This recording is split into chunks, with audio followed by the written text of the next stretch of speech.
안녕하세요. 저는 모 대기업에 종사하고 있는 30대 후반 남성입니다. 어릴 때부터 부모님의 아낌없는 지원 덕분에 좋은 교육에 좋은 학교까지 졸업하여 평탄하게 안정적인 직장까지 자리 잡게 되었네요. 그런데 여자 때문에 제 인생이 이렇게 될 줄은 몰랐네요. 아내와 만나게 된 계기는 제가 다니고 있는 회사 근처에 있는 커피숍에서 시작되었습니다. 점심시간마다 그 뷰티숍에서 귤을 사서 잠깐의 휴식 시간을 가졌어요. 같이 다니는 동료가 일하고 있는 직원이 너무 예쁘고 순하게 생겼다고 그 직원 보러 가자고 자꾸 재촉하고 그랬어요. 동료 때문에 그 카페에 자주 간 것도 있고 계속 그 직원 이야기를 하니 저도 한 번, 두 번 그 직원에게 눈길이 가더라고요. 저희가 모여서 힐끔힐끔 쳐다보며 그 직원 이야기를 하니 그 직원도 어련히 눈치를 챘겠지요. 그렇게 동료들과 점심시간마다 그 직원 이야기를 하니 없던 호감도 생기더라고요. 제 동료들은 그냥 눈요깃거리로 좋아하는 것 같았는데 시간이 흐르고 그 직원을 자주 볼수록 머릿속에서 아른거리고 점심시간마다 기다려지더라고요. 그러다 하루는 저녁에 퇴근하고 그 카페에서 간단한 샌드위치를 포장해 가려고 하는데 그 직원이 웬일로 사장과 함께 있지 않고 혼자 있더라고요. 아마도 저녁 시간에는 한가하니 혼자서 일했나 봅니다. 매일 저는 점심에 가니까요. 옅은 주문을 하고 샌드위치 포장을 기다리는데 카페에 아무도 없고 홀린 듯이 그 직원 번호를 물어봤습니다. 처음에는 직원이 당황하면서 안 된다고 하다가 제가 부담 주지 않을 테니 명함 받으라고 하니 알겠다 하고 한 일주일이 지나자 문자가 와서 그렇게 썸을 타고 연애를 시작했습니다. 근데 그것이 제 인생 최악의 실수였습니다. 우연의 일치인지 아내와 저의 집이 걸어서 20분 차로는 거의 8분 거리였습니다. 그나고 카페에서 기다렸다가 아내 집까지 차로 데려다주고 교회를 다니는 아내를 위해 주말에는 불교신자인 제가 교회에 가서 같이 예가지 드리며 그렇게 서로에게 맞춰주며 알콩달콩한 연애를 했습니다. 저는 아무래도 모아놓은 돈과 부모님이 지원해주신 덕분에 동네 아파트에 전세로 살고 있었고 아내는 동네 신학대학교 뒤에 있는 대학생들이 이용하는 자취방에서 자취를 하고 있었어요. 마음이 쓰이고 아무래도 경제력이 저보다 부족한 아내를 위해 반찬 사주고 생필품도 일요일 교회 갔다 오고 나서 장도 봐주고 했는데 어느 날 장을 보고 집에 가는 길에 아내가 할 말이 있다면서 본인이 아이를 가졌다고 하는 겁니다. 너무 황당했죠. 때마다 준비하고 했는데 갑자기 임신이라니 얼떨떨했지만 제 아이라고 하니까 제가 책임져야겠다는 생각이 강하게 들었고 걱정하지 말라는 말과 함께 저희 부모님에게도 말씀드리고 아내의 부모님에게도 찾아가서 무릎 꿇고 책임지겠다고 하고 그렇게 결혼 준비가 시작되었습니다. 사실 그 과정에서 저희 부모님은 굉장히 아내를 못마땅했고 열심히 키운 아들이 갑자기 웬 카페 아르바이트생에게 장가를 간다고 하면 당연히 황당해하실 것이 당연하죠. 아내 부모님은 처음에는 화를 내시다가가 제가 이 정도 돈을 모았고 여태까지 살아온 삶과 배경들은 말하고 책임질 자신이 있다고 하니 저를 받아들여주셨고요. 아내의 배가 더 불러오기 전에 결혼을 해야겠다는 생각에 신혼집은 아내가 저희 집으로 들어오는 것으로 하고 식도 가장 빠른 날짜로 해서 제가 나온 학교 동문회관 결혼식장에서 진행하는 것으로 했습니다.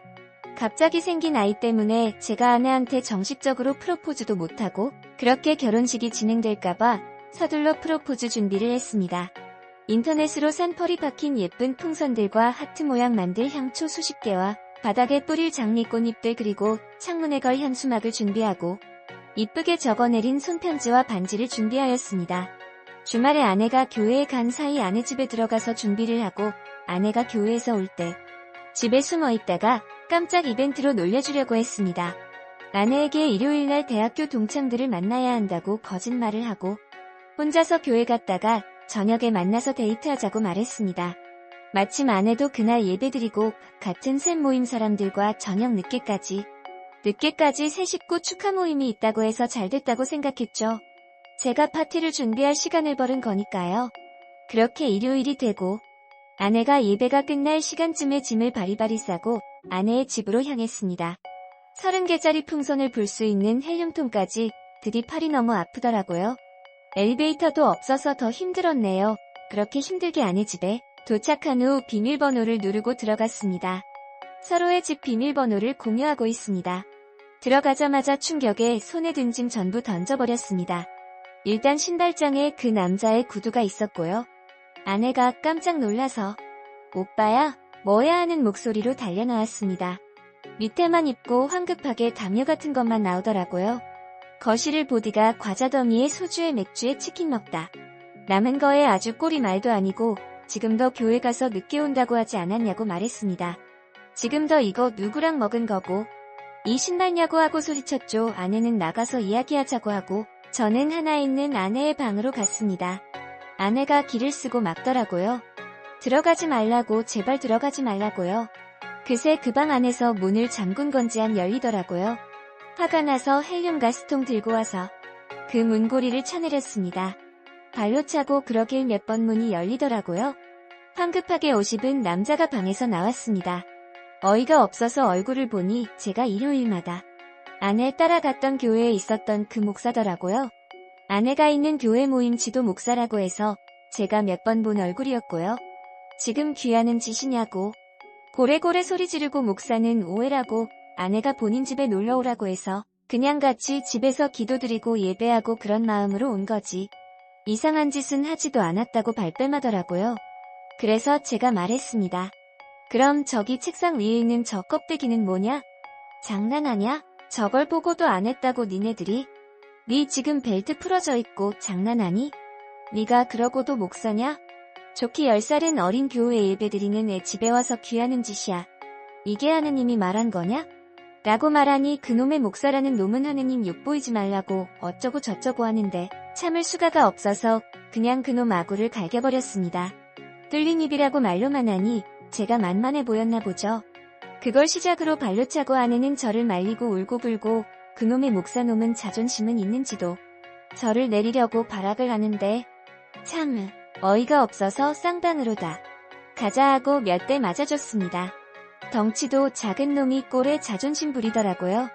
한참을 그렇게 난리치다 그냥 개질하고 내 눈앞에서 개질하고 네가 다니는 그 교회에도 이 사실 말할 테니 개질하고 하고 밀쳐 내보냈습니다.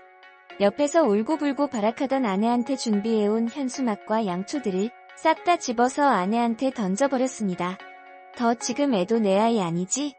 어쩐지 이상하다 했어. 임까지 확실히 했는데 더 나한테 붙어서 인생 좀 버보려고 했냐? 더 잘못 골랐어. 더 인생 좀 펴보려고 했다가 인생 쪽 나게 생겼네?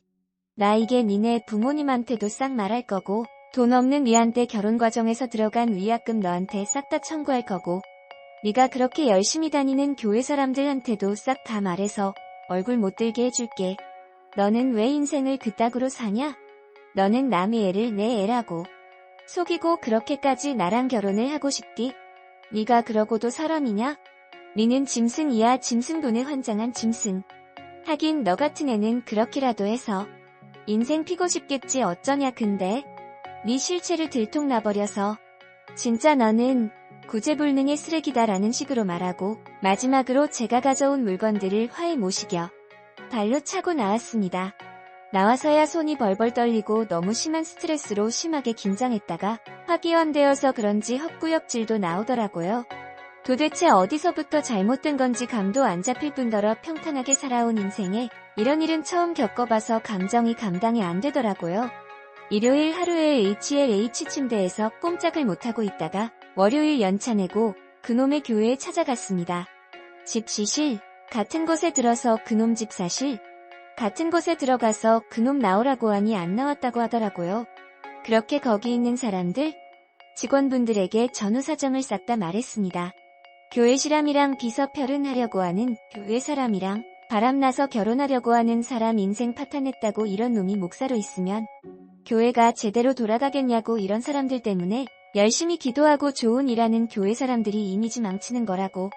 이놈 이 교회에서 이 시간 이후로 눈에 뜨거나 일하러 나왔다는 소식이 내 귀에서 들리면 그때는 아주 전쟁이라고 엄포를 두고 나왔습니다. 후에 동네 아는 분에게 건너 들으니 그 목사 제 아내 될 사람과 비람되는 소문은 아내 될 사람과 바람났다는 소문은 물론 여태까지 엄청 많이 교회 다니는 여성분들에게 직접 듣나 봅니다. 뒤에서 찝쩍대던 짓이 수면 위로 올라오고 한바탕 난리가 났다네요. 부모님한테는 자세하게는 말 안 드리고 그냥 제 아이가 아닌 것 같다고 아내가 다른 남자가 있었다고 하고 결혼 못하겠다고 하고 말씀드렸습니다. 장모님 장인어른 될 뻔한 사람들에게도 연락해서 딸 다른 남자랑 침대에서 놀아놨다고, 애도 내 애 아닌 것 같다고, 결혼이고 귀고 싹 다 엎을거니 알아서 하라고 했습니다. 그렇게 대충 상황을 정리하고 다음 주까지 예식장 취소하고 위약금 나온 것들 전부 아내 앞에 청구할 예정입니다. 이렇게 해도 분이 안 풀려서 이번 달 내로 연차 길게 내서 해외에 좀 가서 머리를 식히고 오려고요. 앞으로 아내 결혼 못하게 아주 끈질기게 아내의 두 얼굴을 계속해서 주변 사람들에게 폭로할 예정입니다. 저도 머리 좀 식히고 다시 멘탈 회복해서 힘내야겠죠?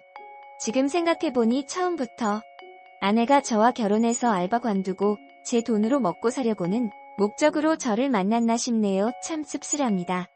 제 인생에 이런 일이 생길 거라고는 정말 꿈에도 생각을 못했네요. 라는 사연이었습니다. 프로포즈하러 간 날 바람난 아내를 발견하다니 정말 이게 무슨 일인가 싶고 사연자분도 정말 크게 충격받으신 것 같아서 많이 걱정이 되네요. 부디 여행 가서 마음과 머리를 비우고 얼른 상처가 아물고 일상으로 돌아가 잘 생활하셨으면 좋겠습니다.